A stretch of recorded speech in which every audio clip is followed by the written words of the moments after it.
I don't want to set the world on fire.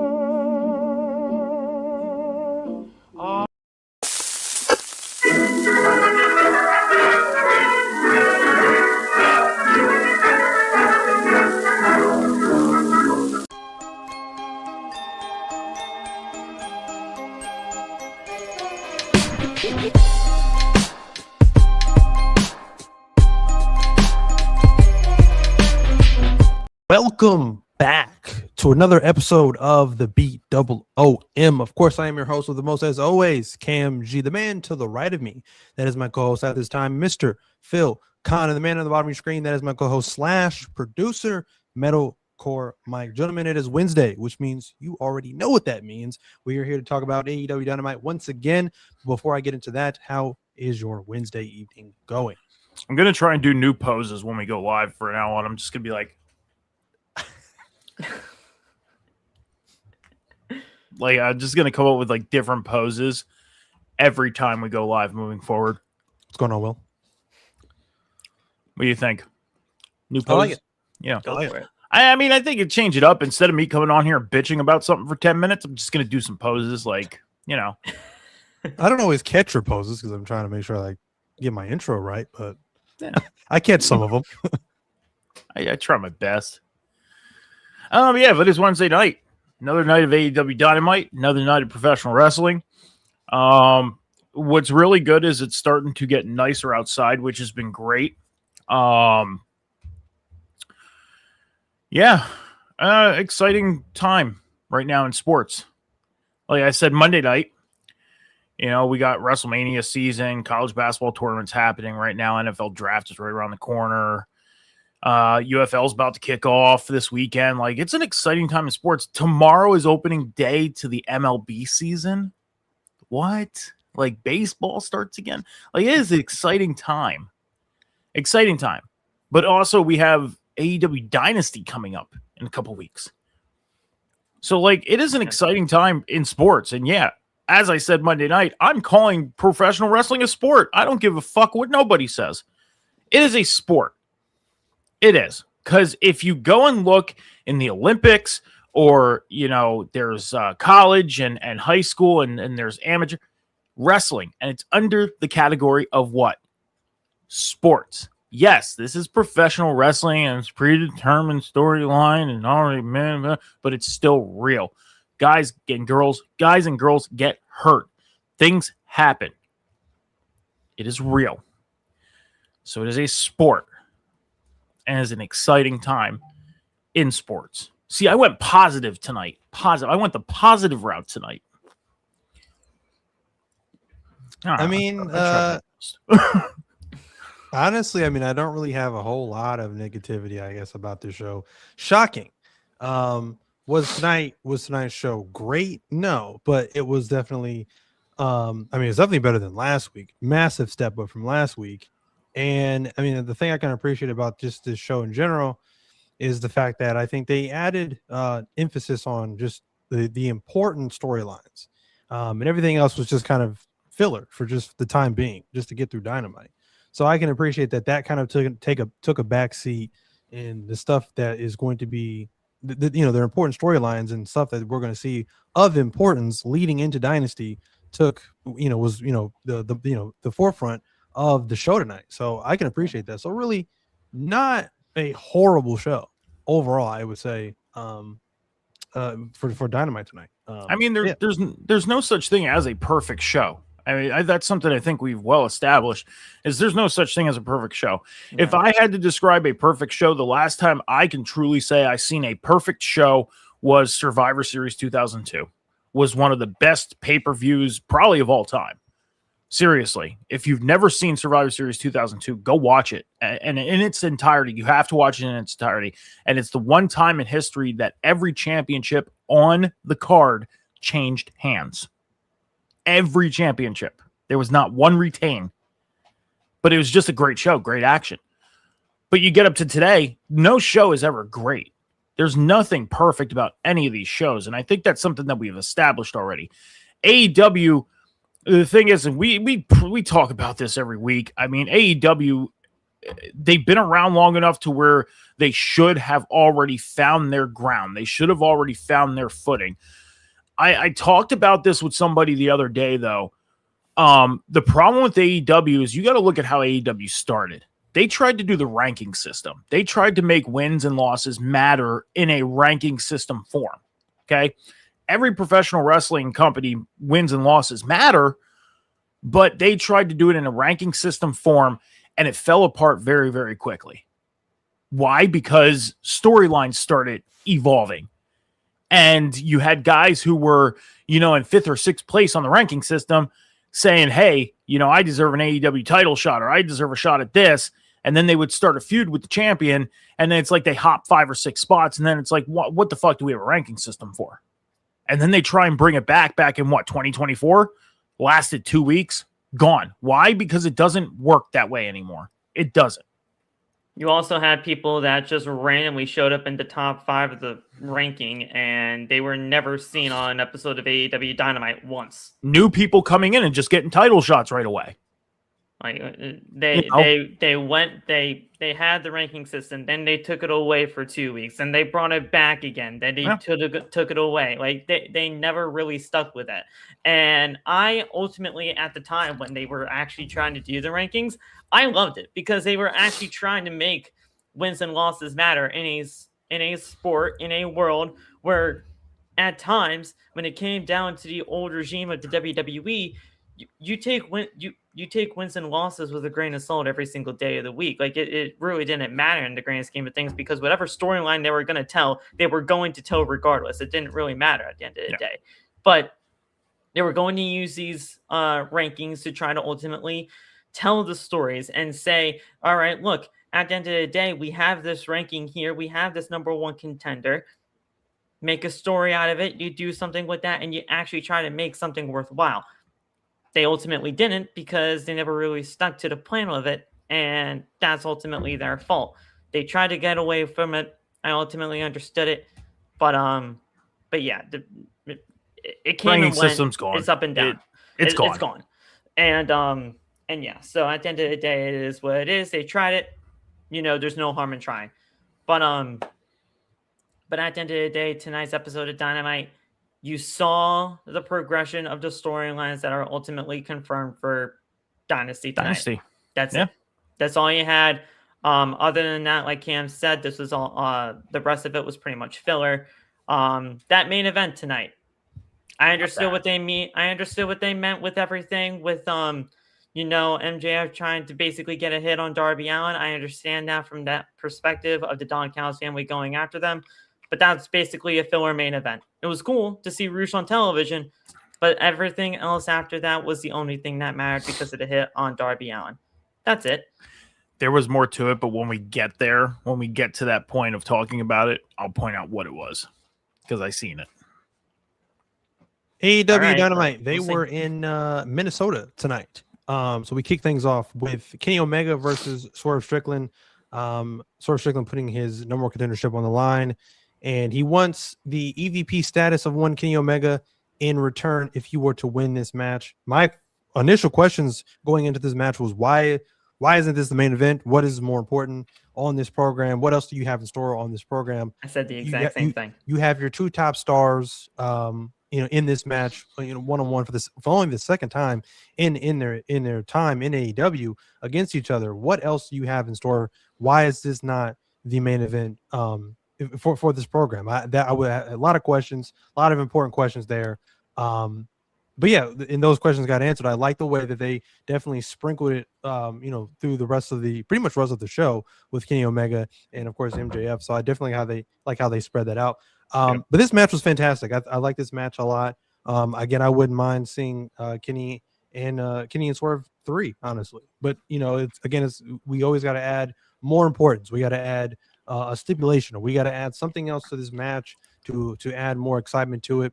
Again, like I said, put it on a pay-per-view. More than likely, it could be a main event anywhere. I think that you have these 2 wrestle. So, but no, this was great. I think this was a fantastic match. Yeah, as I said, Kenny Omega wins this match. And one thing I can appreciate too is we talk about this a lot as well, is the fact that the importance of not having so many kickouts and not going to the well so much on that.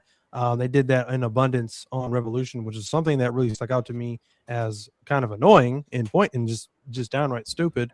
I'm glad they just didn't go to that well and go to what they like doing, because they like doing that a lot.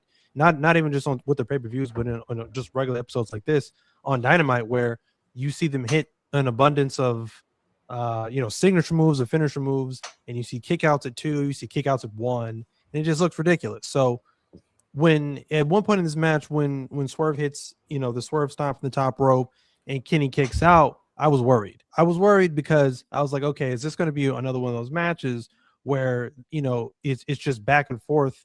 They keep hitting these signature moves or finishers, and you just keep seeing them kick out. I thought that would have been the wrong move to do. But like I said, the ending of the match, I think, was the most important, because it only took one winged angel, 1, 2, 3 for Kenny to get the win here. So I like seeing that, and maybe they're trying to, I don't know, maybe shift or transition into having more matches that end on just one finisher versus 4 or 5, and having just like a dozen kickouts. You don't need to see that all the time. I get what they're trying to do with the false finishes and things like that, but those things should be saved for specialties, not just used in every match, especially when the matches are back to back. You don't need it all the time, because if you need it all the time, you just kind of water it down, and you just water down the meaning of those false finishes. So but again, great match. And I think they went with the right move here with Kenny Omega winning. Swerve doesn't need an EVP status. He's not going to do anything with it. Kenny Omega has barely done anything with it. So I think they went with the right move here. And we are finally getting Kenny Omega versus MJF for the world title. We thought that was going to happen at Revolution, but it's going to happen at Dynasty. So I'm very excited to see what happens in that match. Of course, let me get you guys' thoughts on this match. Phil, I'm going to start with you. Yeah, really good match here. They definitely went with the right decision with Kenny winning here. I love that they made the match official for Dynasty. They're going to have the contract signing next week, as we all heard later on in the night tonight. Don't mean to skip ahead with that, but I do like that they're going with that, because you got to do something with that, and you only have a few weeks left in order to build this. So really good stuff there. They have amazing chemistry with each other, Swerve and Kenny. Already, this is their second match that they've ever had against each other, and their chemistry is top notch. I love what they did there. So good stuff, and I cannot wait to see what is honestly kind of next for the not like the evolution of Swerve Strickland, but what's really next after this, because he really wanted that EVP title. He wanted the power. What's going to be his path in order to try to get more power within himself? Because the ultimate goal of what he wants is that world title. So now that he's no longer number one contender, could there be a possibility where he can still possibly get a shot at the world title later down the line? We'll have to wait and see for that. I personally believe that will still be the case. We'll see him in a world title shot eventually, but it just won't be now. But I love what they did there tonight, and there's going to be more to come. So we'll see what happens. Yeah, I'm not really too worried about. I didn't really even think about it until you said it. I'm not really too worried about what's next with Swerve. I think he's in a good space right now. I think this is just really just going to push him over the edge into more insanity and make him even more vicious. So I think he definitely stays in the orbit of the AEW World Title scene. I don't really see him right now, as long as he's a heel, getting a one-on-one with another heel in MJF. But maybe, like I said, maybe a triple threat, fatal four-way. He will definitely get his world title match, but I don't think it'll be in a one-on-one type of situation. But again, like I said, for sure. It'll definitely be later for sure. It'll definitely be later for sure. But yeah, I don't really know who he works with next necessarily. Again, obviously it'll be probably another babyface or what have you.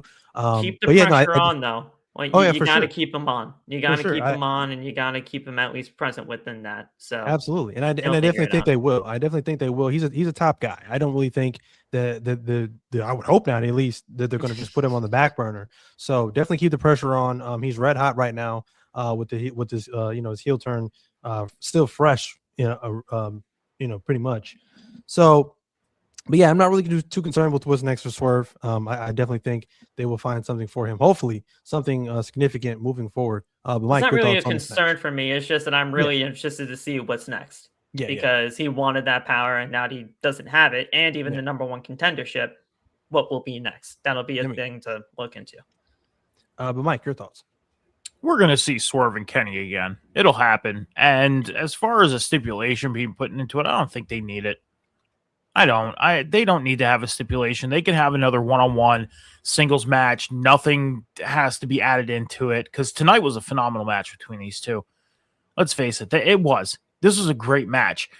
And yeah, spreading along the way throughout the night with Kenny Omega after winning, it was perfect how they did that. That's why I get it questioning why wasn't this in the main event. But like you said, they answered that question. Why are you doing this in the beginning? Well, because you had to get to the point of MJF and Kenny Omega to make the match for Dynasty. You had to get to the point of Kenny Omega backstage doing his segment and then talking to Mike Bailey. They did it so perfectly, and the timing was good too. It was. I mean, an hour after Kenny had his match, he was in the ring with MJF. 25 minutes after in the ring with MJF, he was backstage with Speedball. So the timing was even perfect. But let me back up. Swerve, Kenny, one-on-one again. It can happen. As far as Swerve, I don't see him going deep away from the world title picture. Part of me feels like that he's going to be involved into this world title picture through the summertime, maybe even going into All In. And yeah, the question lies is, will it be him and MJF one-on-one? No. Triple threat, possibly Will Ospreay being involved. There's your babyface. You got your two heels. And Will Ospreay possibly walking out? I mean, right now, MJF is very hot with the world title. Like I said, I feel like he is the best champion in professional wrestling right now. All across the board. The best champion in professional wrestling right now. Why AEW would want to ruin that and let go of that, even at the end of summertime, would leave me questioning. Like, he's hot right now. Why take away that steam and that heat when you have so much more you can build off of? I get it. MJF is young. I get it. He's going to be in AEW for a while, so you want to try and save some stuff for later on down the road in his career and on the show. But with the men that are around this world title right now, there's no saying where those guys are going to be in 2, 3, 4, 5, 6 years. Yeah. So it's almost like, okay, maybe the pressure is on to have to do this stuff now. And then if they're there in 2 or 3 years and MJF gets the belt back again, then you create something new. Get everything in now that you have to. But as far as Swerve, I don't see him going far away from the world title picture, possibly All In a triple threat. But MJF walking out, I know they're going to want to get that big pop if it is Will Ospreay, but that's all you're really going to get from it because of what MJF's doing right now as a world champion is just so phenomenal. So phenomenal. He's the best thing on the show right now. Just like Toni Storm was the best women's champion on the show right now, and you took that away. Now look what's happening. Tekla, she's not doing it. She's not. She's just not hitting. I think some people like her. Me, I can't.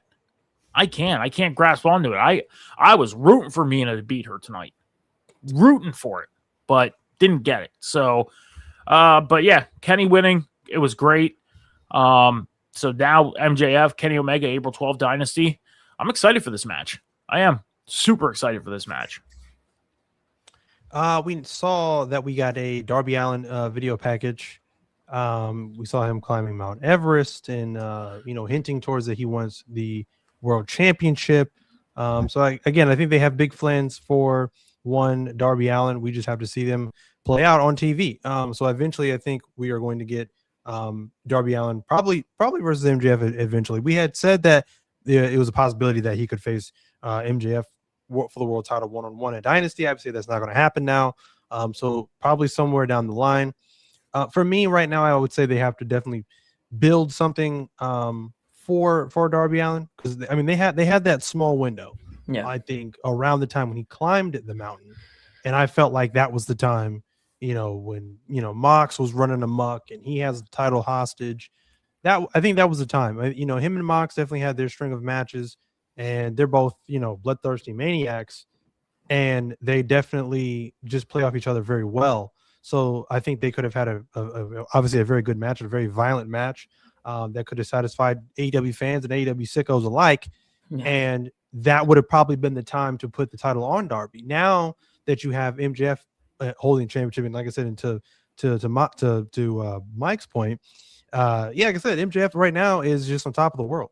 And right now, I don't see him losing the championship for the foreseeable future. I really don't. I think he's going to have a long run until they build up somebody credible enough to where I'm like, okay, this is the guy. This is the guy that's going to take the title off MJF. Darby Allin's not that guy. He just isn't. No. So I don't know when or how they build up a story for Darby Allin to become world champion, if that's still in the cards. Again, I think they've missed that window. Could they create another opportunity? Could they put the title on some other heel champion that I could see Darby taking the title off of? Possibly. But right now, I just don't see it. I don't even see it in the year 2026. I just don't. So I don't see it at all. Maybe in the foreseeable future, I don't know. But right now, MJF is the world champion, and I just don't see anybody beating him right now. So until they build up somebody credible. So we'll have to see down the line. It's past Darby by at this point. And honestly, I don't want to say it's his fault. He kind of effed himself over, but in a way he kind of did, because it was so made for him at Dynasty at God dang it. Whatever pay-per-view that was. Whatever it was supposed to be, but I believe it was supposed to be all in Texas when they did that whole press conference thing. They were doing that whole thing. But yeah, it passed him by at this point, and I just do not see a world where it happens.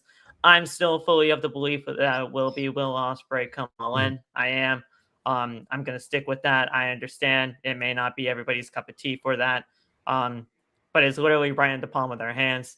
And whether it's just for the pop or they actually do have something long-term with it, that's just the way I think it's ultimately going to go. I'm sticking by that. And we'll see if AEW has a plan for the future after that. But I still got Will and MJF in the main event of All In after Will wins the Owen. That's just my guess. Speaking of one, Will Ospreay recently returning from a very serious neck injury and neck surgery.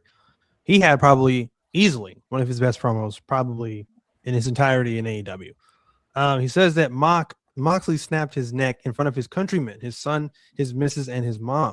He said he's going to alter Moxley's life the same way he did his.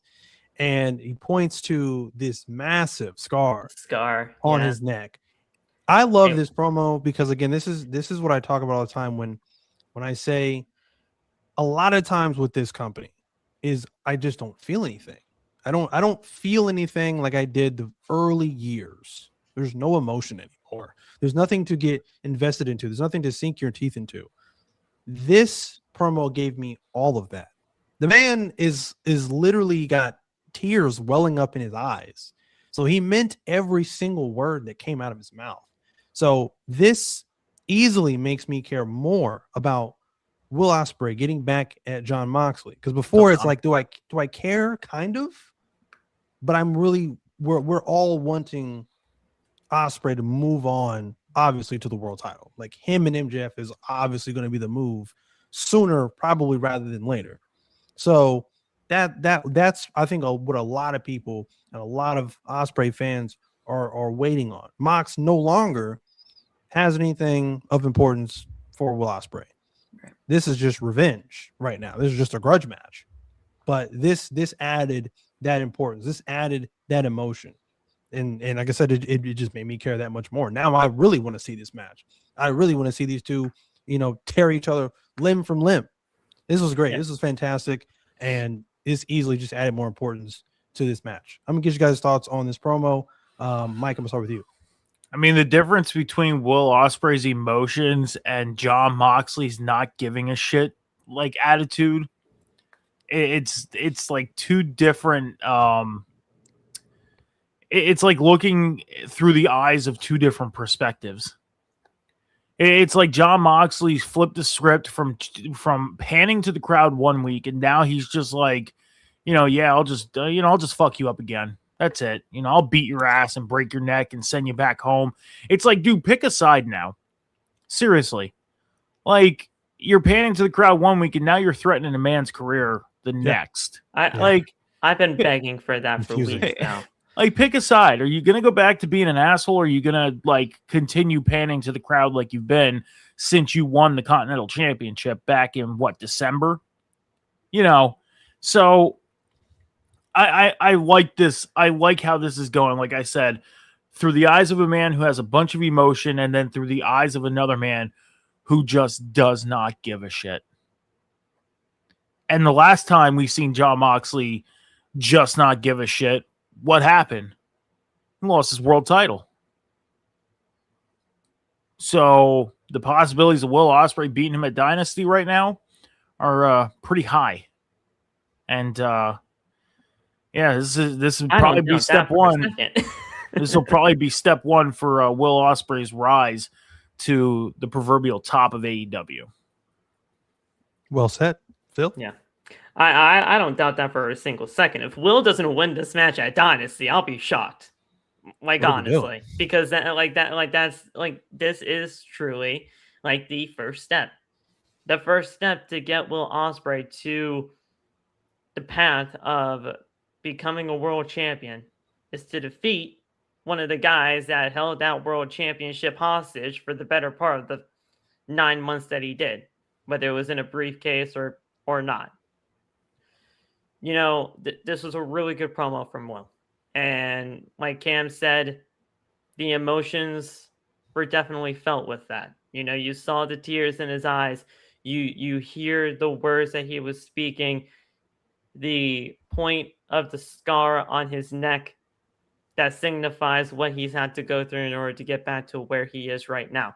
There is so much to like about this Will Ospreay promo. And this match at Dynasty is going to be really the first step and the barometer of what could really be the path for Will Ospreay and that world title hunt. So good stuff there. And Mox is Mox. I've been asking for, to him to like realistically figure out what he truly wants to be for the better part of the last few weeks. Because whether he's with the rest of the Death Riders, they're cheering. Whether the Death Riders are by themselves, they're booing. Like, what do you want? Like, what are we doing here? Of course, he was going to be the heel in this feud because it's Will Ospreay, and Will Ospreay is going to be cheered by everybody. But they had to pick a side. Obviously, they picked a side for John Moxley. He's going to be the heel in this. But I mean, it's just so convoluted at some points with him. It makes no sense. I mean, because like I said, to Mike's point, he's doing this rah-rah AEW speech after winning the Continental Championship, and now he's basically like, yeah, I'm gonna end your career, Will Ospreay, and put you back on the shelf for good. It's not nice to say bad things on TV when you've done that for the majority of your career, and and pretty much all of your run in the Death Riders. So I don't know. I have no idea what they're doing with John Moxley. Don't know what his direction is, but who knows? Well, it could change in a month. Maybe you look for respect in some other opponents that you've had with like Takeshita and all that, but now all of a sudden you want to end a man's career. Okay, and that's the thing is it seems like they were going in the direction of him possibly. I mean, I don't know if it was the actual direction they were going in, but it made it seem like there was a possible breakaway from the Death Riders and leaving the group to the Young Boys. Like him and Claudio like break away, and then the Young Boys take over the group. That's what it seemed like. But now it's like, you know what? Now let's just keep Mox in this position. So this week you're going to go out there and act like you don't give a shit, and that's going to be it. You don't care if you get into his career. That's what you're going to do. You're going to break his neck again.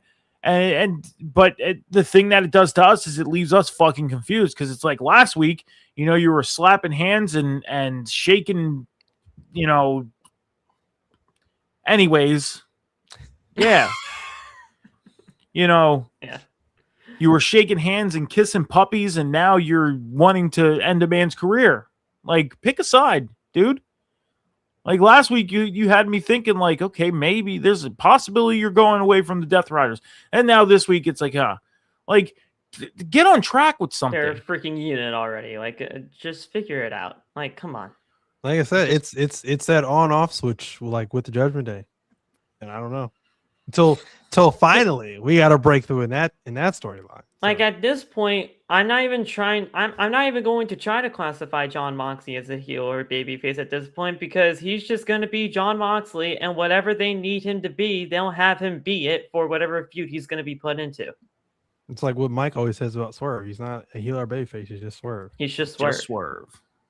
So, I don't know. And it's fair We'll for see. Moxley, because Moxley, if you look at him, he's been, coincidentally enough, like, and this is true, like, he's been in AEW longer than he has been in the WWE run. Like, if you take a look at like the 10 years, he's been in AEW longer now.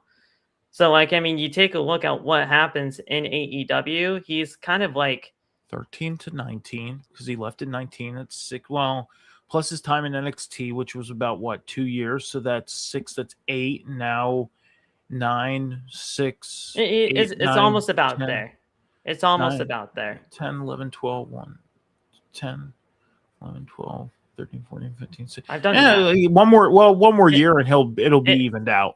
It's almost there too. One more year. Next year will be an even out thing. Yeah. So I mean, regardless, but I mean, you take a look at that, and he's like a face of the company one way or another with that, and you know, they'll figure out what they need to do with him.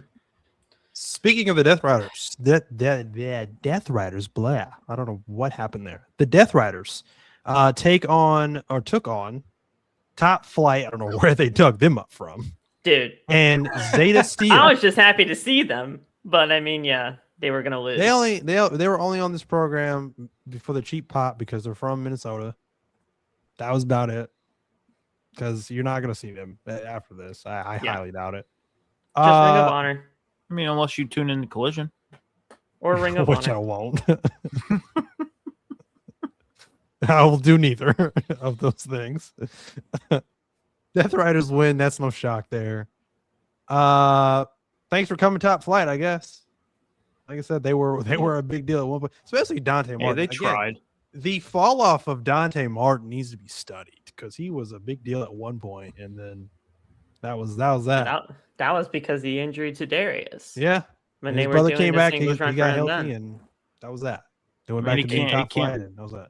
It can't be as bad as the what the hell is the tag team that we don't see anymore? The Scissor guys. The Acclaimed. Yeah, can't be as Oh, bad as They're that. not even a team anymore. So I forgot about them too. I'm not gonna lie. So you just brought it up. I haven't I mean, heard at that least name you're in seeing. so At least long. you've seen Top Flight tonight. Where do you see these guys? Absolutely nowhere. Absolutely nowhere. I don't get you guys' thoughts And on they this had- match. And they had custom championships too. Yeah, let's so- not bring that up. Let's not yeah, bring but that I up. mean, nobody cared about that. Let's Really, not bring that up. nobody cared. Titles are awful. Jeez, Pink Lord champion, mercy. pink belts that has scissors in them, so that Yes. they can. Great, yeah, you know. God, I hate it. Yeah. People bought it. People bought the replicas though. Yeah, No, why? because they're sickos, and it's just ridiculous. Like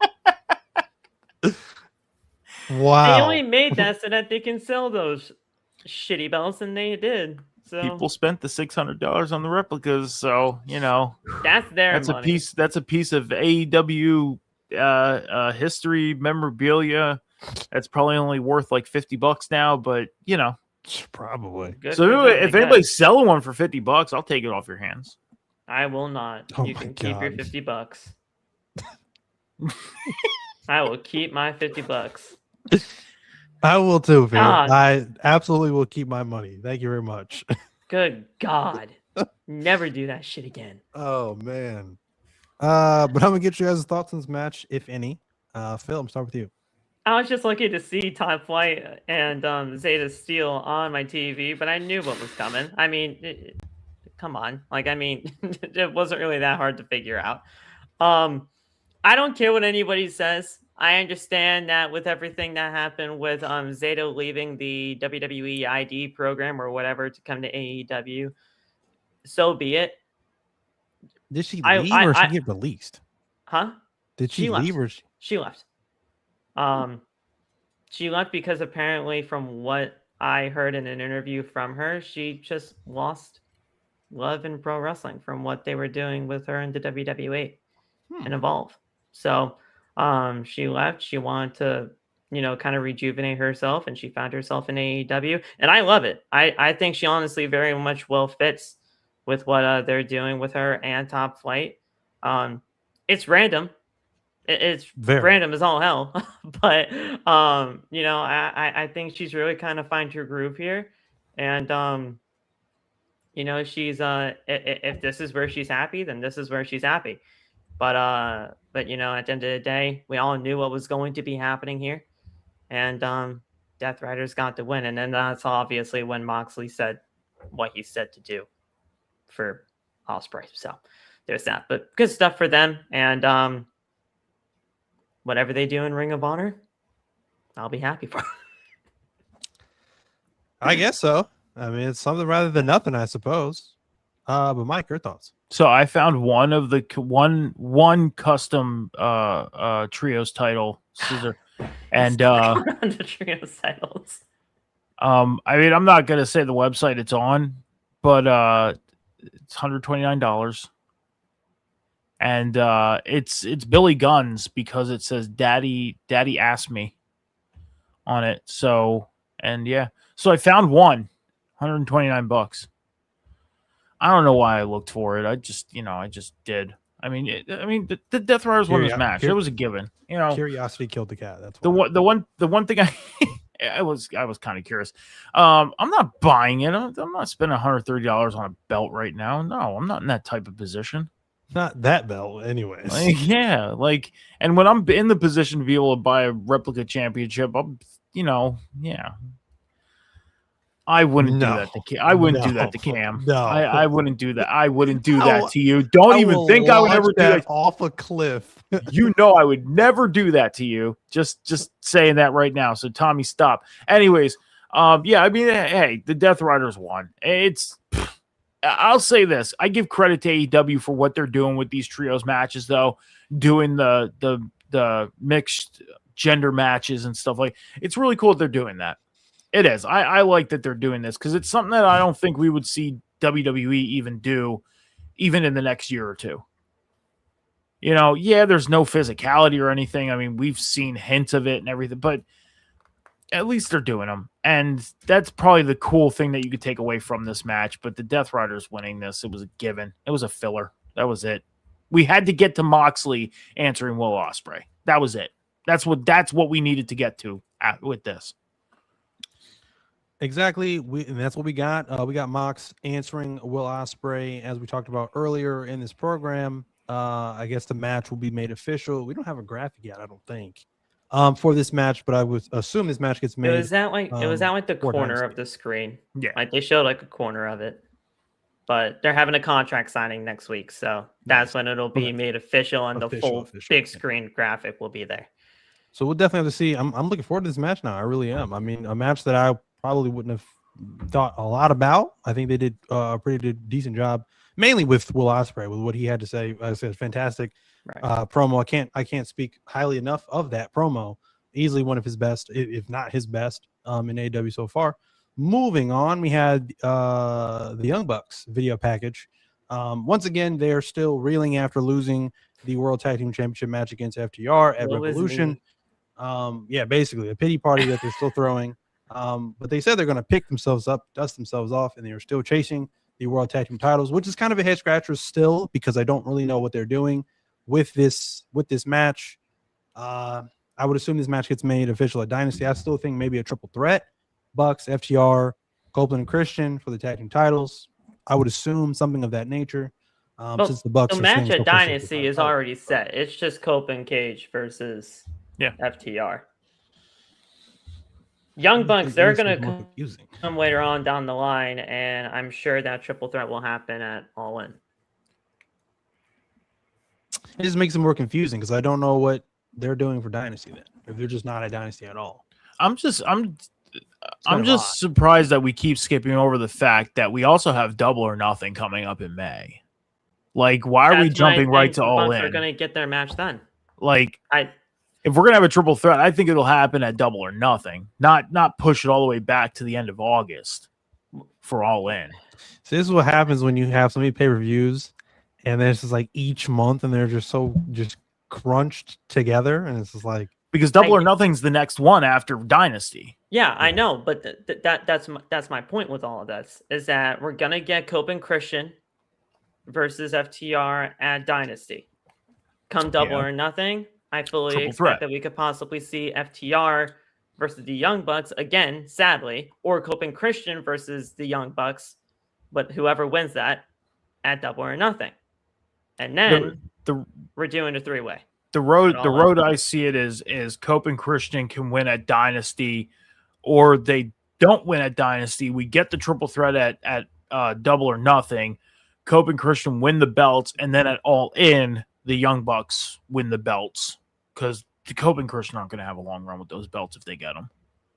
That's how I see it happening. I mean, I just think we do like a little bit of a ladder to get there. FTR, Cope, Young Bucks, then three-way. We'll see. I'm with that. I don't mind that. I'm not gonna hold my breath and be like, oh, we're getting a TLC with the three of them. I think they are. I think they're going to try to do that, but I mean, I don't know if we're going that far, but maybe. But I don't mind that. I don't mind doing, spreading this out a little bit. I don't mind that. I can see it. Because let's face it, and I'm sorry to say this, but let's face it, these are logistically and realistically the only three tag teams that matter in the tag team division right now.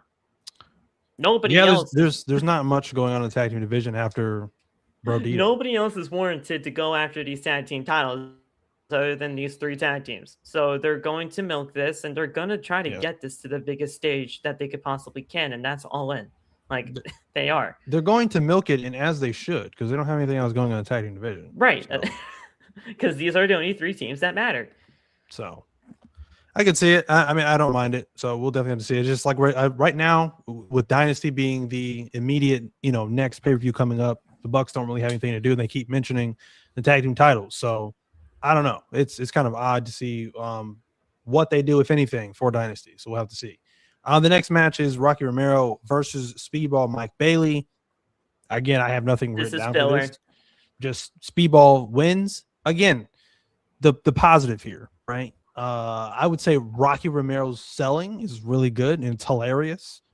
That just made Speedball look better than he already looks. That slide that he does, and then he just gets up and then gets kicked in the face. That's just Feels great. That's comedy for him. So he fits that. And I can also appreciate the fact that this match didn't go too long. Like, we don't need to waste time with something that again is easily a filler for the more important stuff. Like, save the bulk of the time for the important stuff and get stuff like this done and over with, and we can just move on. So I don't know what they're doing with Speedball Mike Bailey right now. He's in kind of this weird in-between phase where he's like a part of a trio, but Mystico has not been seen since Revolution. Kevin Knight wasn't there. He wasn't there again. I don't think he was there last week either. No. So two of his partners in this trio are missing. So he's still holding his trio strap, but he's performing in singles matches. He had a TNT Championship match a couple of weeks ago, which was fantastic with Kyle Fletcher. And I think that he would excel in that. I wouldn't mind seeing him as TNT champion. I think that'd be great for him. But in the trios right now, it just doesn't make any sense because the trios teams he's with are never together. So that's not really a trios. It's just three random wrestlers put together. As far as I'm concerned, Jet Speed is kind of on its last legs. I don't think that tag team lasts for much longer. They're both performing and wrestling in singles matches, important singles matches, not just way more important. I mean, other than tonight with Speedball and Rocky Romero, that means absolutely nothing. I was just saying they're competing in singles matches way more than they are teaming together. Well, yeah, but even then, it's the importance. I mean, like I said, Speedball with a TNT title shot. That's way more important than anything he's doing. And he's looking for a world title shot future down the line too. Yeah. Which is crazy enough itself. Which is insane to think about. I don't mind it because I love him, but he ain't gonna win it. No, absolutely not. I mean, he's in the same boat as Darby Allin. I just don't see it happening. So, and then like I said, Kevin Knight, same thing. He had a world title shot a couple weeks ago as well. So both of them right now, I think them being in a tag team as it stands right now just does not make sense because they can do so much more on their own. So I see this trio not lasting very long. Again, you throw it on any 3 members of the Don Callis family. That makes the most sense to me because you see them together all the time. Any other 3 people you put these titles on makes 0 sense. And Mike Bailey also has an odd obsession with Kenny Omega right now. It's odd. Yeah, they're doing something with that, and I don't know what it's going to be. What though? They're doing something with that right now. With Kenny being the number one contender, with Kenny being the number one contender for the world title right now and being in the world title picture, and then you have Mike Bailey as a trios champion saying, "Oh, I'm going to work my way up to becoming the next Kenny Omega, and I'm going to face him for the AEW world title if he wins it." Like, no, you're fucking not. You're not. No, you're not. Title, bro. No, like, you're not facing Kenny for the world title, and if you do, you're not beating him for the world title. And if he doesn't win the world title, you're not even going to step foot in the same fucking ring as MJF. So stop saying you're going to go after the world title and be like Kenny Omega, because you're not. He's like a Colgate commercial when he talks. It's just fucking like we get it, bro. Like we get that you're like the squeaky clean baby face. I have another thing of saying how he sounds, but I'm not going to say it right now. But no, I don't know. I don't really understand what they're doing with Speedball right now. We'll see. World title. I don't. He's in the same. It's just not happening. No, let's just be real. It's not happening. We can just TNT title. I don't mind it. I think TNT that's International. You can even do something with Jack Perry. I don't care. Like the mid card titles is where he fits best. And that's it. Even as a solo act, he is great. I like him in that role. Yeah. Maybe some people don't. I realistically don't care. I do. Okay? Like I do. I think he would fit best in that role. I agree. And I like the tag team for what it was at the time with him and Jet Speed. I liked that because they were just doing something for the time being. Even if anything, you wanted to turn one against the other. Kevin Knight to me would fit better, way more as the heel in that if they wanted to turn on somebody than Speedball becoming a heel or whatever. Whatever this obsession that he has with Kenny Omega, it's not going to work. No. And it's just simply not believable in a sense anyway. So I love him, but it's just not happening. Him as a heel sounds awful, by the way. Right. That sounds terrible. I'm gonna kick your butt. They might not even think about doing that. That's not. I like him, but it's not happening. I love Speedball. I don't have any issues with Speedball. It's just I don't know what they're doing with him at all. It's weird. So we'll definitely have to see. They're putting him in a position where he's ultimately not supposed to be. That's what they're doing with him. Probably. And that's unfortunate for him because this could ruin him ultimately in this company. But the next thing we saw our world heavyweight champion MJF come out for a promo. Again, this is pretty much his victory lap for beating Heyman and Page. Dub, by the way. Quote unquote easy dub, of course, from MJF. Of course, he comes out typical fashion. He's mocking the Minnesota audience in attendance, mocking their accent.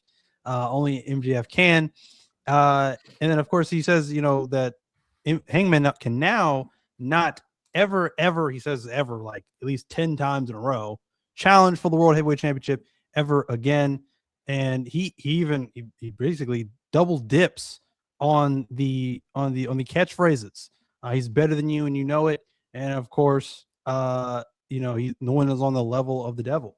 But then he is interrupted by the new number one contender and Kenny Omega. And then Kenny Omega says, well, if he is the god of pro wrestling, then he should be the one to take the championship off him. And he believes that he is the one to take the title off of MJF. In which case, this match gets made official for Dynasty. Of course, Kenny Omega extends the hand for the handshake. MJF says, nah, not going to happen. Not going to happen. And just drops the mic and leaves the ring. But yeah, I'm excited for this match. Definitely, we thought this match was going to happen at Revolution. It's going to happen now. So a fantastic match. I think the two of them are going to have. Now, do I believe that Kenny ultimately should be the one to take the title off MJF? No, I don't think so. I think you're going to see a lot of, again, what I just talked about earlier, a lot of false finishes probably in this match, to where they tease as if Kenny is going to take the title off MJF, but not. It's just too soon. I think for MJF. MJF, to me, his title reign is it's still getting started. It hasn't even begun to get long enough, I believe. So again, Right. to Phil's point, Phil thinks that it'll be at All In against Will Ospreay. I could see that possibly being the thing. If not, like I said, I don't know. I think he runs the rest of 2026 with this title, because I just don't see who else they have right now that they built up enough to take this championship off of MJF. But like I said, lo and behold, this will be a great match. I have no quarrels with this being the match for Dynasty, the main event for Dynasty. But I'm gonna get you guys' thoughts on this particular promo in the match being made official for AEW Dynasty. Mike, I'm start with you. I'm gonna predict something right now. Kenny Omega at Dynasty, his attire is gonna be all white, and MJF is gonna be wearing all red. That's what it's gonna be, because the last time we've seen this before, the whole God versus Devil gimmick, WrestleMania 25, Undertaker, Shawn Michaels. Yeah, Shawn Michaels against Vince McMahon. We've seen it done before. So that's why I'm calling it. I'm saying it. Kenny Omega in all white attire and MJF in all red attire. Mark it right now. See if my prediction is right, because we are 2 weeks away from seeing whether it's true or not. But anyways, I'm excited for this match. I am. But this is super tricky, because part of me is sitting here saying that I would not mind seeing Kenny Omega win the belt. But again, MJF is the best champion in professional wrestling right now, and to take it off of him would just, I don't think would be a good move, even with it being against Kenny Omega. It wouldn't be. So I like the build up to this match so far. It was a good start tonight. Hopefully they continue building on this story and it continues to be as good as tonight was. Just one word of advice for MJF. Wipe off some of the spray tan before you go out there. He was dripping spray tan. Yeah, Lord. yeah. I texted Cam. I said, "Man, Kenny got MJF sweating spray tan tonight, leaking." Yeah, it was terrible, dude. Like, wipe it off. Seriously. He's always looking so orange by the time he gets out there. Facts. Always. But I mean, that's MJF. But with everything with this promo, I love it. Like I said earlier, Cam, I love that they made this match official right away, because we don't have that much time left until Dynasty. So you gotta make something happen. We get that contract signing next week, and this was a really good just starting face to face with them. Now, like Mike said, it's like 2 weeks until we finally get here, right? So I mean, you gotta build something up quick between these two, or you can just take a look at it as, okay, we only have 2 weeks left of this thing until we actually get the match. So what's really the course of action here? MJF's just going to retain the title. Like, that's just how I look at it right now. I mean, I love it. I love Kenny Omega. I think Kenny Omega's great, but there's nobody right now that should be taking that title off of MJF until they find somebody worthy enough to do it. And I'm not going to completely repeat myself, because I said it earlier tonight, but you guys know where I stand with that. So it's good. It's a great match. Love that they made it official, but we'll see what happens in the next 2 weeks. You also got to look at, I just thought about this too. You also got to look at the potential matches that we've talked about before with him, and everybody gunning for him and the world title right now that he hasn't even faced yet. I mean, we still haven't seen MJF and Andrade. We still have to see MJF and Darby Allin and see what happens there.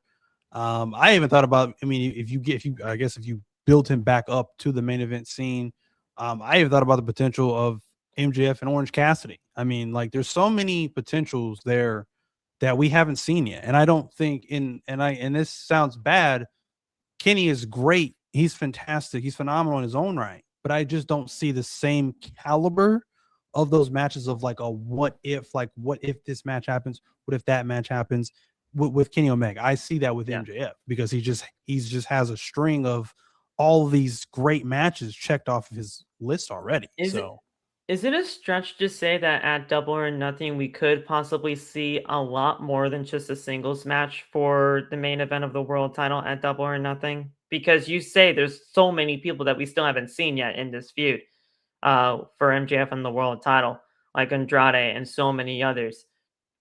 I would not be surprised if they actually went with a multi-man match at Double or Nothing instead of just a singles match, just to get more people in there with MJF before the eventual one-on-one match at All In because of the Owen Hart Cup winner. So you're saying a multi-man match for a multi-man Dynasty? match for a Double or Nothing because obviously there's Double or still so Nothing. many people. Possibly.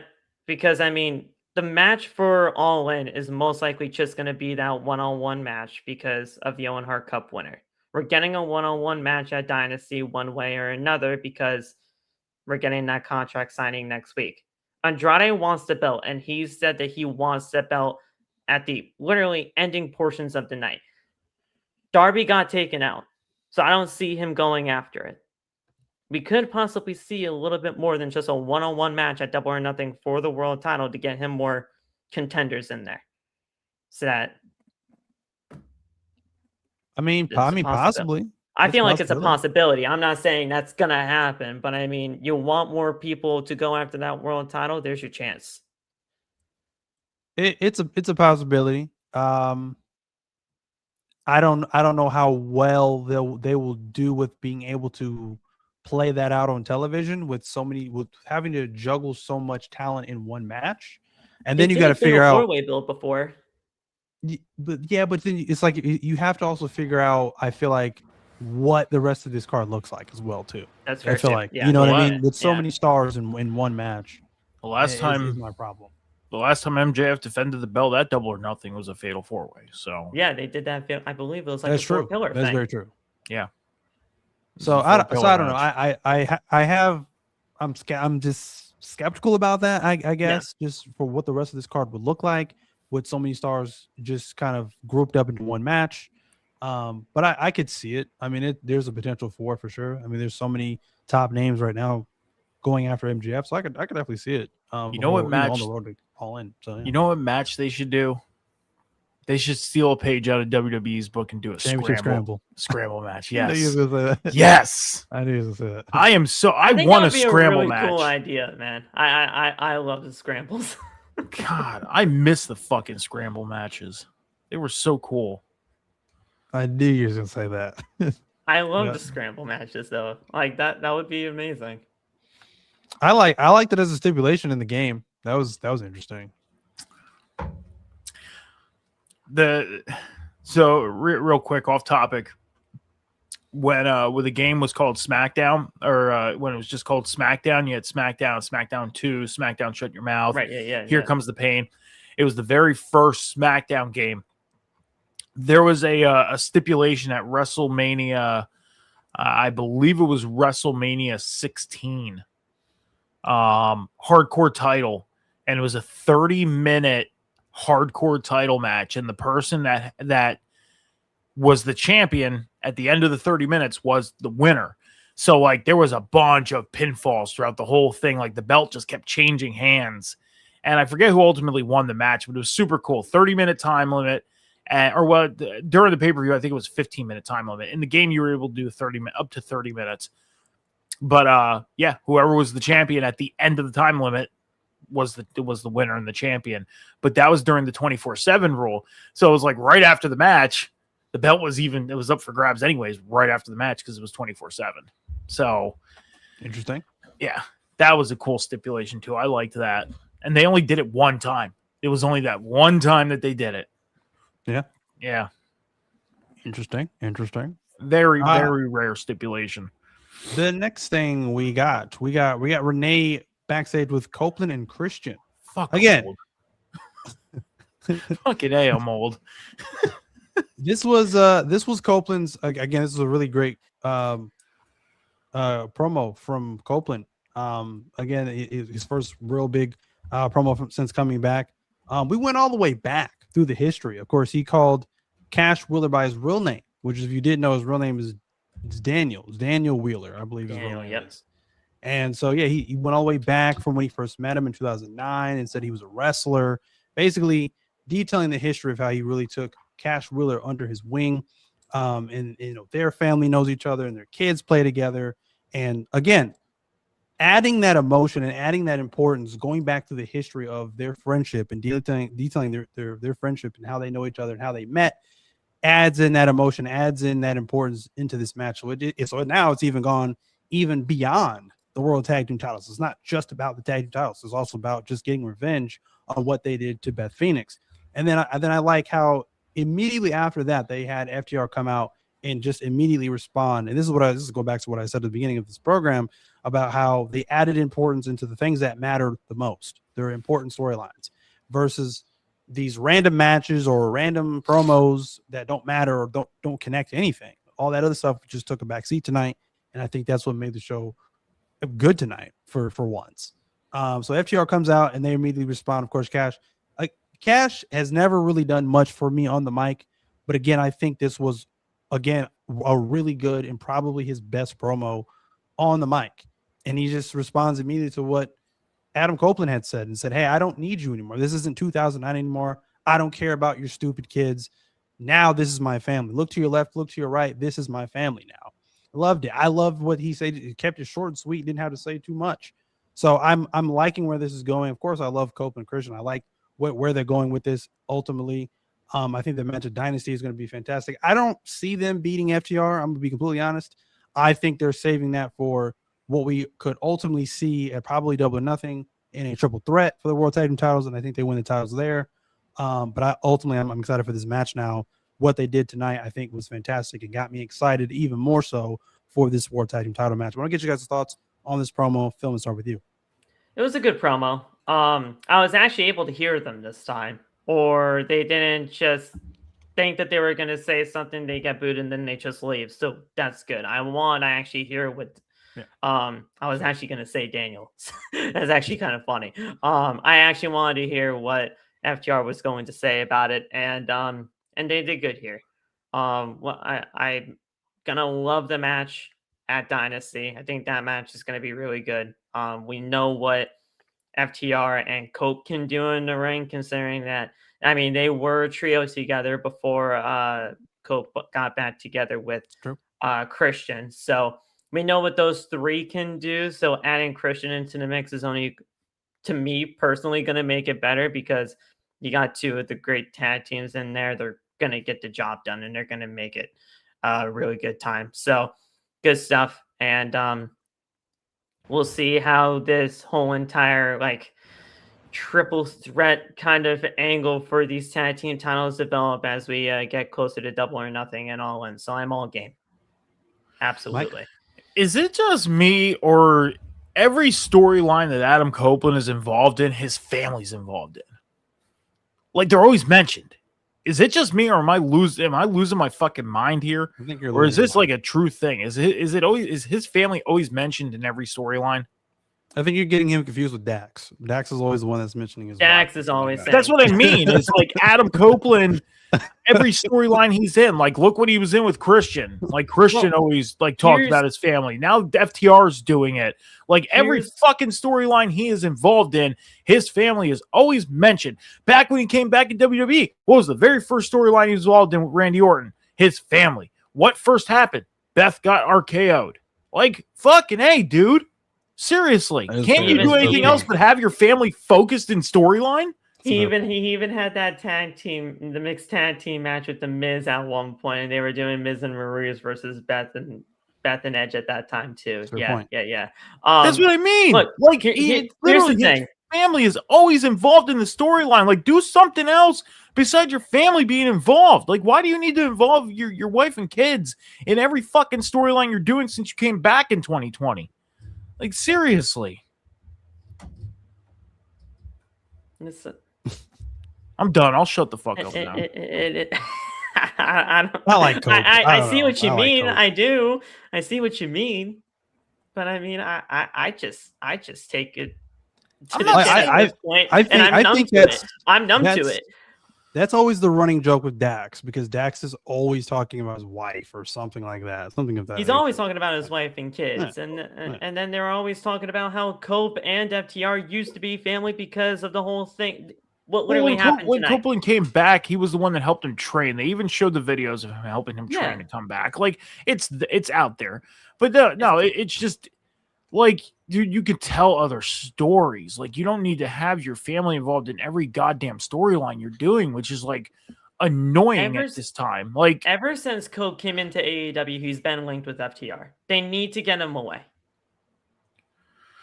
But that's never realistically going to happen. And even if it does, people aren't going to care anyway, because Cope is on the final legs of his career, and people just simply don't care anymore. And it's not the fact that I don't like Adam Copeland. I like Adam Copeland, but dude, do something else with storylining. Like your wife and kids don't need to be mentioned in every fucking storyline you're doing. Like that shouldn't be the main focus of every storyline. Like it Beth was a former wrestler. I know. That's like saying that is like saying for Punk to get away from the AJ Lee references before AJ Lee came back. She's a former wrestler. They're not ever going to get away from it. They're not ever really going to get away from. People want AJ back for years. Right, for years, and they're not ever really going to get away from Copeland and FTR and them being friends. They're best friends, and their family. They know each other. Their families know each other. Their kids know each other.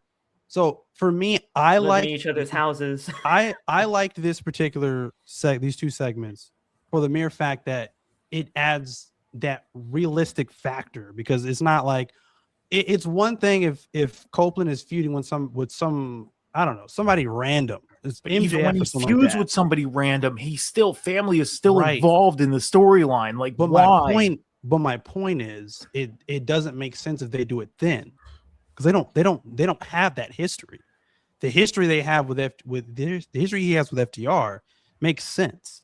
So it makes sense to have that involved in this. I don't know. That's how I'm looking at it. But if you do it anywhere else, I get what you're saying. It doesn't make sense. I know. But in this, it makes sense. And I'm all for doing the realistic thing and having the storyline make sense and everything like that. But it's just a trend that I noticed with him. Like, even when it's with people that he doesn't have a long lasting relationship with, or, his family has been involved in a personal situation, whether they had a cookout or something like that. Like, it just seems like every storyline, like, I'm like, dude, come on, like, do something different. He needs to get away with it. And personally, just for me, and this is just a me thing with him, because I like the guy, so be it. I want him away from people that he has so much personal connection with, so that we can actually see whatever he has left in his career actually benefit other people. Because I thought that if he was ever going to come to AEW, he would work with other people to help try to benefit them, or, help other people on his way out. Help the next generation. Yeah. Right. They've done none of that. All they've done is link him up with FTR whenever he was teaming up with them or now feuding with them. He needs to go with other people. It's more so he came to AEW to continue his. I came back and I'm finishing my career on my terms, and that's fine. And that's perfectly fine. It's I don't have him, a problem with that, but it's him wanting to work with the people that he's wanted to work with since being out, and now it's to the point of, like, okay, he came to AEW. He said he was going to work with people that he never worked with before, but he pretty much continued what he said in WWE. I'm going to work with the guys that I dreamed of working with, and I have very short time to do it. And now he's just gotten comfortable with who he's been working with, and he knows them very well, to where they know that it's pretty much the safety thing in the ring too. Like if he works with somebody that he has never worked with before and he doesn't know how that person's going to be in the ring. And there's that possibility. I mean, there's always the possibility of an injury happening and stuff like that. I mean, we've seen him get injured in matches with people he's known for years. Yeah. We've seen it. We saw it happen in AEW with him and Black. Alistair. I think he's at the point now where he's working with some of the guys that he's comfortable with. He knows he's worked with for a while now, and he knows that, hey, this is going to be an easy day at the office because we know how each other work. There's no longer that outlook of I'm going to go work with, I don't know, Top Flight. I'm going to go work with the Acclaimed. I'm going to go work with Roosh. I'm going to go work with this guy or that guy, Brody King, anything. No, it's FTR is a comfort zone because he knows them. Yeah. He knows how they work. We've worked together in the ring before. Christian is a comfort zone. Worked with Christian for over 30 years in the ring together. That's a comfort zone. That's where I think he's at now. I also, and he also lost 8 months when he was sitting at home filming Percy Jackson when they were doing the whole injury. A part of that I think is also he probably sees how some of the other AEW talent work, and he's like, I'm not doing any like, I'm of not getting that. in the ring with that. No, I can't touch I'm that. not getting in the ring with any of these I can't go to maniacs. speed anymore. No. You guys are crazy. Like Leo Rush and his botch springboard on Collision against Tommaso Ciampa. I hate that gimmick with a freaking passion. I finally seen the shaved headed. I finally seen the head shaved Leo Rush on video with his match with Ciampa on Collision this past week, and I'm like, I get why I get why he did it. At first, I was like, but I get why, because it's because of the gimmick. It's the black art gimmick he has right now. I love the gimmick. I think it's something different. The crew or whatever he was doing, I was not feeling that at all.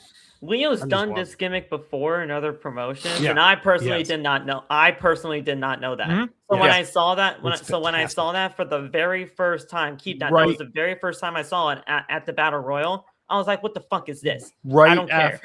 Right after his release from WWE, before he went to AEW, when he was on the Indies, he started this gimmick. Yeah. And he did it for a while. And I seen it the first time I seen it before he went to AEW and he was on the Indies. I was like, oh my God, if he rolled with this on TV, this would be so successful. Mm-hmm. But it's like, it's not getting the opportunity that it should, because he's stuck on Collision. He's not where a lot of eyes are. Yeah. And now when you look at it, he changed the look. He shaved his head. And I get it. It goes with the gimmick. I'm with you, Cam. I can agree with that. But it's like he now made a change. And if he were to show up on Dynamite, where all the eyes are for AEW, people are going to look and be like, when the fuck did he shave his head? And some people don't. When that happened with the Battle Royal, just like you, a lot of people didn't know about this gimmick until now.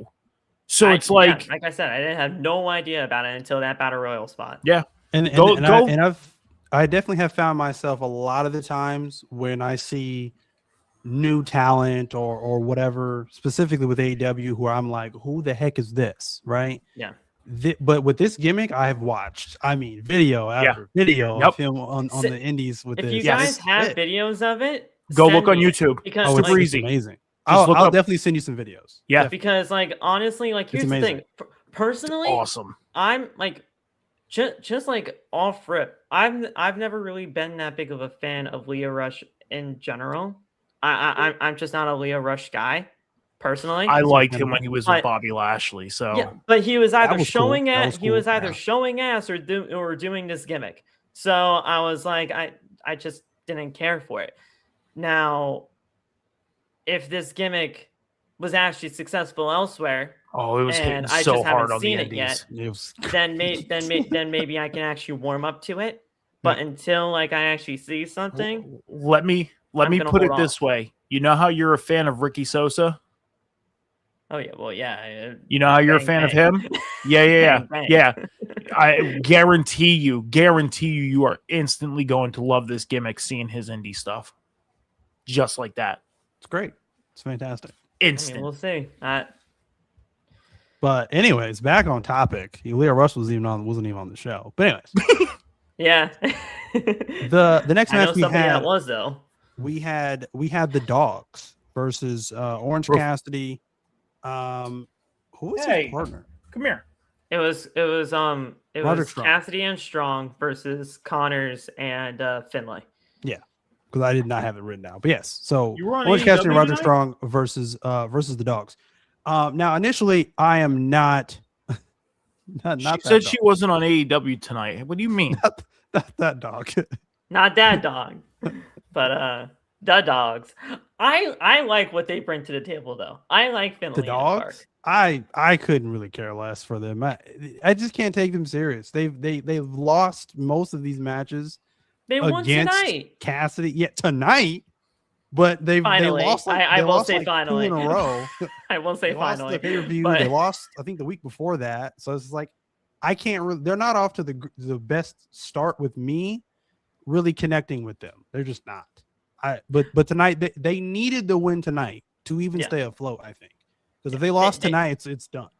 They So. needed the win tonight. I like what they bring to the table as like an overall package, but you're 1,000% right in saying that they really have not been presented in the best possible way. If you really wanted to get them going, like actually make them feel like that credible kind of feel. But I like David Finlay. I like what Clark Connors. I had no idea what this man was going to be in terms of like just bringing something to the table, but he's grown on me.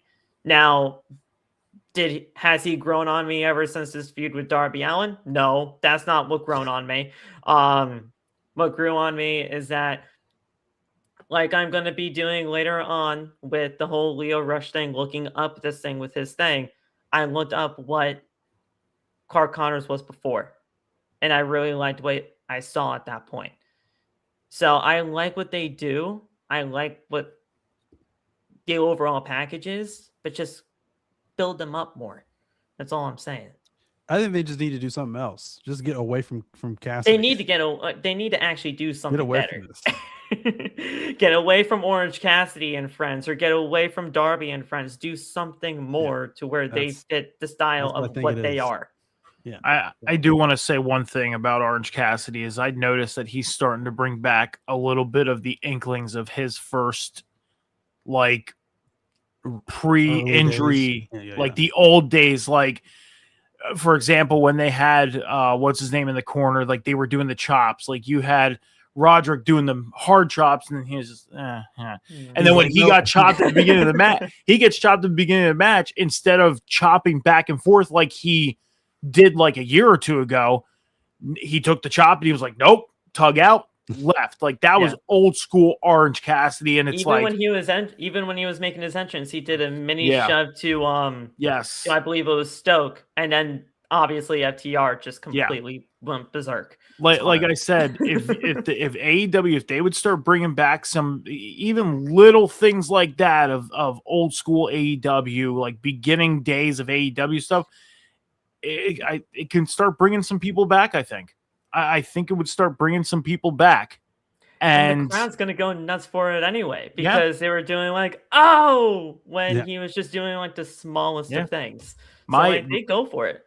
My favorite memory of him was when him and Pac, I forget what pay-per-view it was. It was him and Pac.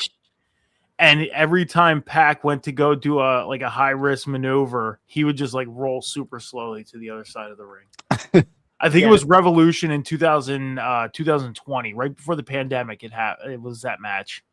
And it was so great how he did it. Darby Allin. I'm looking at their cage match now because I know exactly. Well, it wasn't the cage match. It was just a one-on-one match. I'm looking on Cage Match. Tony Khan's favorite website. Tony Khan's favorite website, cagematch.com. I think it was Revolution 2020. It was the night Mox won the title. Okay, well, there was a Bash at the Beach, not Bash at the Beach episode for them. There was a 2025 match at Full Gear, and then Dynamite 26 Maximum Carnage. When was you said Pac and Darby? It was either Pac and Darby or was not Pac and Darby, Pac and Orange Cassidy. Pac and Orange Cassidy. What the fuck? Why did it bring me to Darby then? Damn. It was AEW Revolution 2020. I just Googled it. Pac versus Orange Cassidy. That's all you had to type in, and it was right there. I don't know why it brought me to Pac and Darby. Pac and Darby. But yeah, that But Revolution match was insane. Orange Cassidy he would just roll super slow to the out of the ring and to the other side, and Pac just got so frustrated. And I'm saying it. You bring back those little inklings, you can get some of the old fans to come back possibly and get more eyes on. I'm not saying that would put them in the bigger arenas again because they don't need to make that move. They don't. I think we've highly established that AEW is in a position now to where, hey, pay-per-views, big arenas, 10,000, 12,000 people. And for regular show like TV shows, 3,000 max in these smaller arenas. Like, they're doing such good things as far as attendance. And even if bringing back these old inklings of superstars doing stuff when AEW first started brings more eyes, who cares whether it's in attendance or on TV? You're bringing people back. And it's those nostalgia feeling even from 7-8 years ago that can bring those old fans back. So I think it's a good thing. And I liked what Orange Cassidy was doing tonight with everything what he was doing.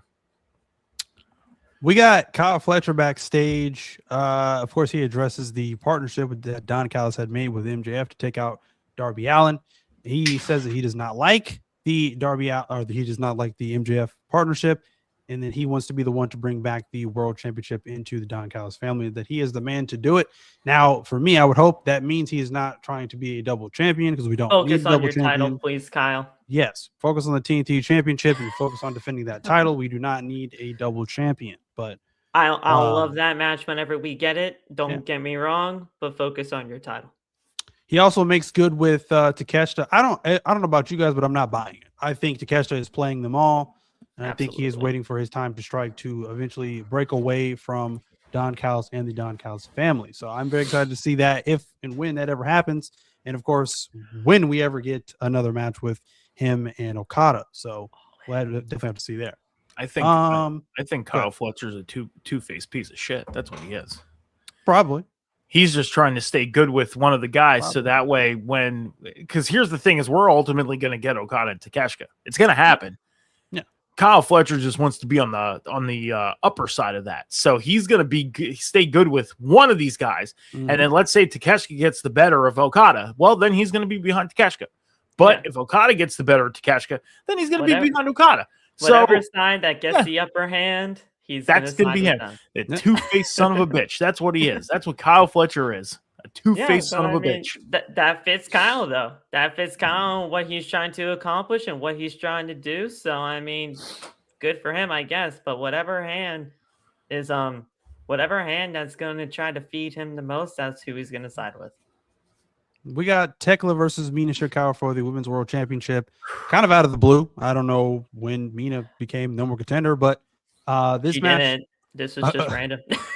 Again, this is just another one of those filler matches. Now, I don't know about either of you, but I thought after this match, especially how quick it was for a Women's World Championship match, that somebody was coming out. Somebody was going to come out. Somebody was going to try to attack Tekla.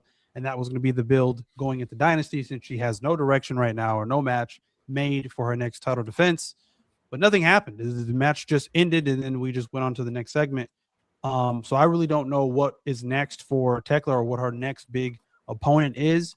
Again, hey, Mercedes Moné is dropping titles left and right. She's down to, I think, 3 titles now. Yep. So I think she is definitely building up her AEW return. She'll definitely be a part of All In. There's no doubt in my mind. I just don't know where. And did I not say that she'll probably drop all her championships by Double or Nothing? Yeah, I think you did call that. Yeah. Yeah. I mean, it's a possibility we see her at Double or Nothing. I'm just gonna say this one thing. During this Women's World Title match, I was just too busy doing my breathing counts because Tekla, as we know, gives me high anxiety.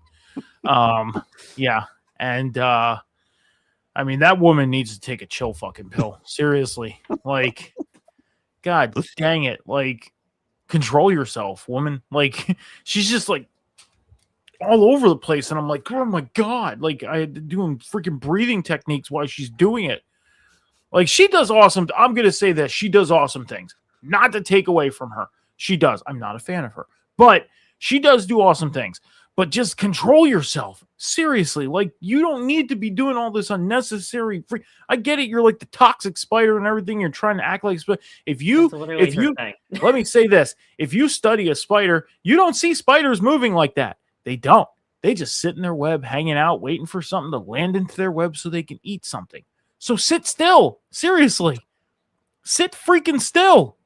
Like, you don't need to be doing all this unnecessary freaking crap. Like, she gives me such hangs.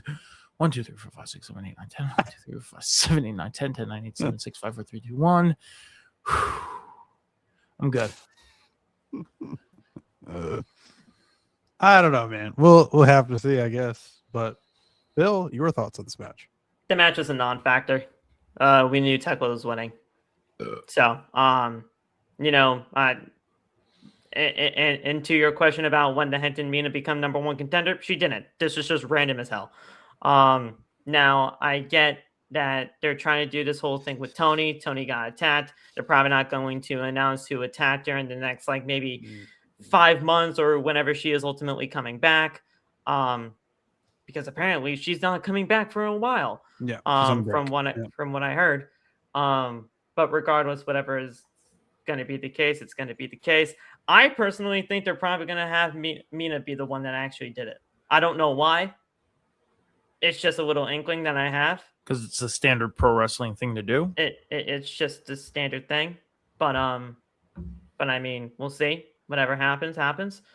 And if it's 101, it's 101. But if they so Mina as a heel, that's even less believable than Speedball. Dude, it's AEW. It wouldn't shock me. It wouldn't shock me for a single bit. If they pointed out that it was Mina, it's going to be so stupid. It is going to be so dumb. I don't put it past AEW. I know to make something stupid out of that. Dumb. I don't. It's going to be so dumb.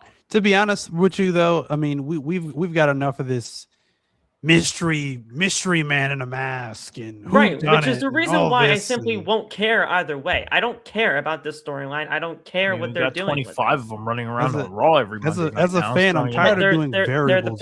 They're the putties from freaking Power Rangers at this point. They're multiplying. They're the freaking putties. All we need to do is hear them go boo. And the thing is, you know which one is Seth every single time because he's standing there stoically, just in the middle of them. We're like, we know it's you, Seth, so just take off the mask. I wonder if they fall apart if you kick them every week. I wonder if they fall apart if you kick them in the chest. I mean, we saw what Brock Lesnar did to them. So I mean, they basically did. They basically shattered into a million pieces when they got thrown around by the guy. But I don't know. As a fan, I'm just tired of doing variables and having to piece all these puzzles together to figure out what's going on and mystery this and mystery that. I don't. Yeah, I don't care. That's the thing. I simply will not care when whoever this attacker is that just took out Tony Storm. Whenever it's revealed, I just simply won't care. I can't look at him. I can't look at whatever Mike is doing. You know, it'd be interesting, but it wouldn't make any sense. Plus, they're not going to bring her back on TV because they don't like her for some reason. If it was Camille, yeah, they're not going to. It's not going to happen because they don't like Camille for whatever reason. Ever.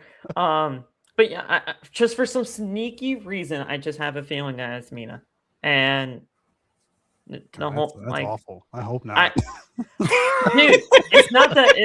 I'm not trying to make AEW worse than what it already is, but I just wouldn't put it past AEW. I just wouldn't. They've done this partnership between them for as long as they have. They have. I mean, come on. Right. Should I stop it's waving just the flag? 101. It's just 101 BS in the world of pro wrestling that they would do something like that. Oh, I can't. I stuck it to my wall. So I use this kind of like tape stuff. Super It's glue. like no, it's like well, that's what it kind of is. It's like a super glue tape kind of thing. It's really actually really cool. It fixes a lot of things, and I use it on this, so it's kind of like stuck to my wall. Like I can't pull it off. Nah, it won't come off. I'm literally pulling on the thing. It won't come off. Fuck. Yeah, well. Brought did it to to you that by Super Tape. I did it to that flag too, but that flag's a little more important. So, Brought to you by Super Tape.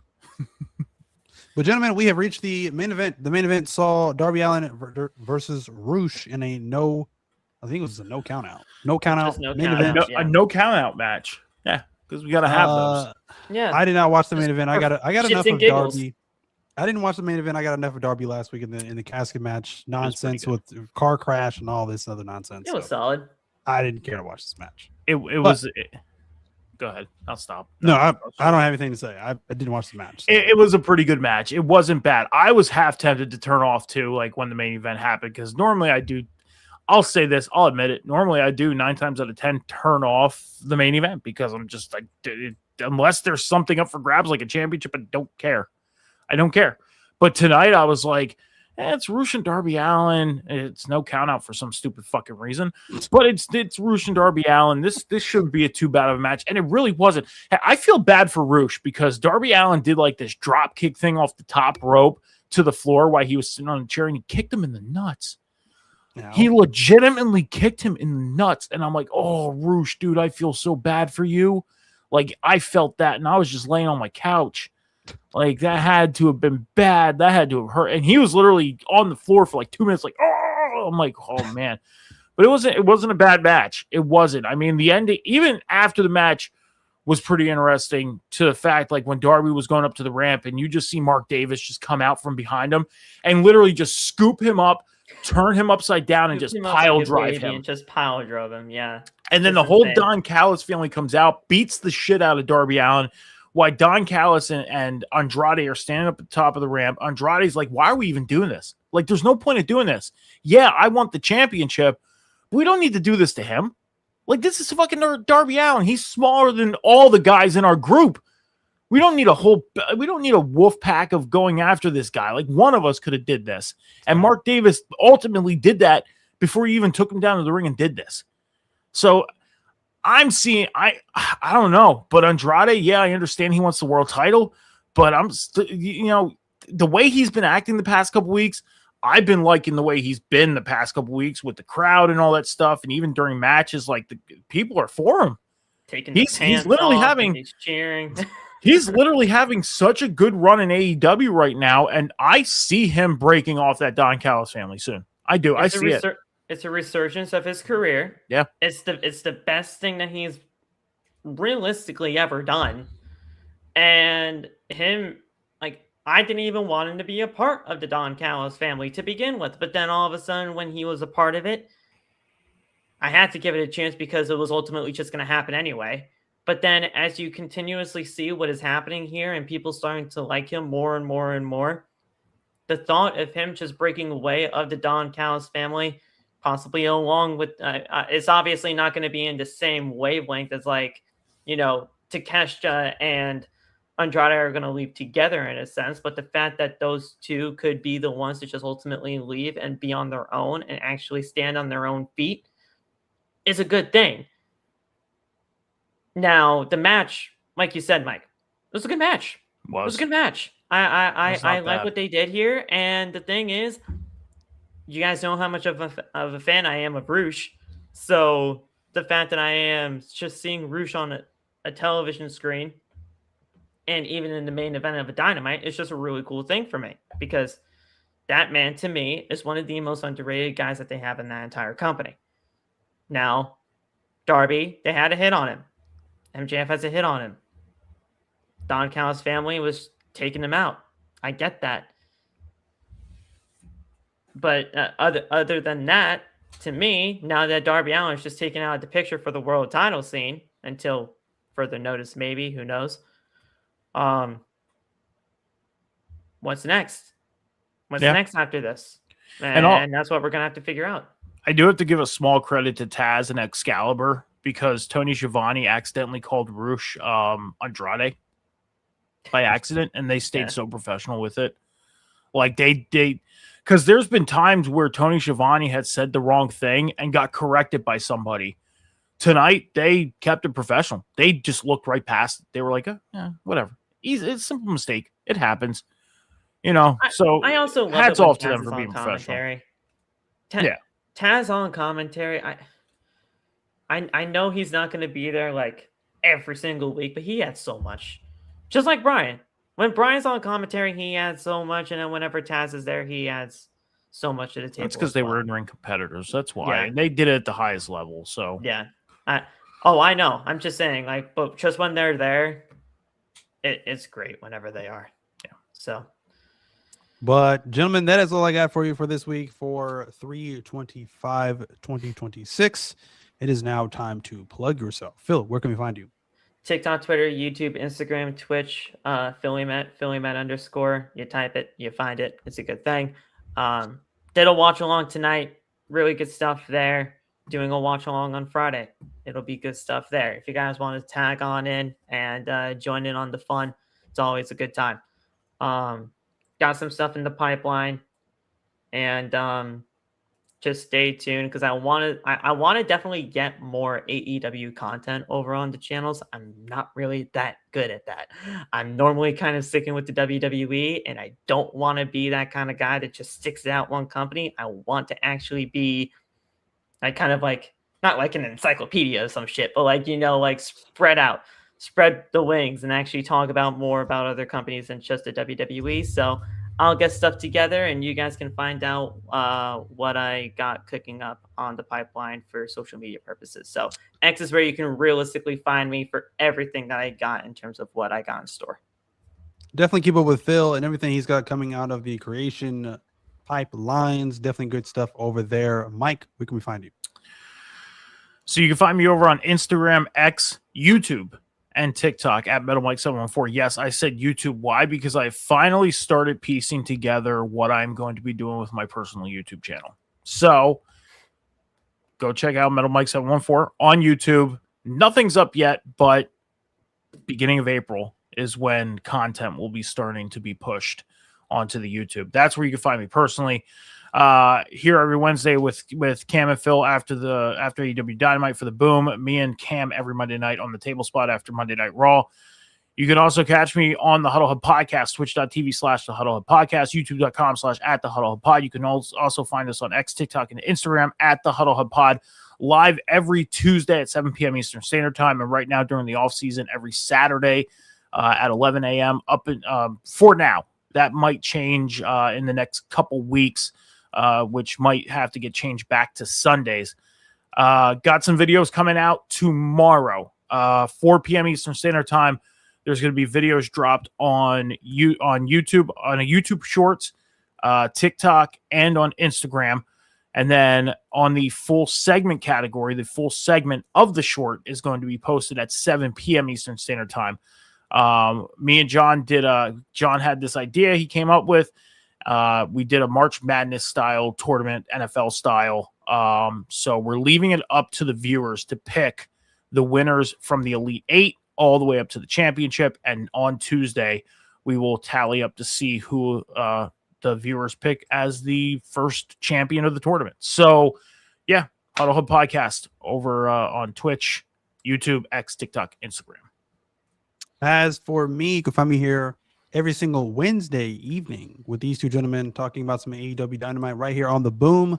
And then, of course, right here again on the network with Metalcore Mike on Mondays, every single Monday night after Monday Night Raw, talking about some Monday Night Raw on the Table Spot, of course, on my socials, on TikTok at Cam's Wrestling Corner, talking about my predictions and my wrestling opinion and things of that nature. Again, wrestling just never stops. It seems like wrestling is just every day of the week at this point. So definitely keep with me there as well. And, of course, on my Instagram as well, posting some more content for you pretty soon on there as well, as I'm starting to put more wrestling content out on there as well. But that is all I got for you guys this week. I love it. Appreciate all you guys come by and checking out the stream today. And as I always say at the end of every stream, love, peace, and prosperity. And we are out.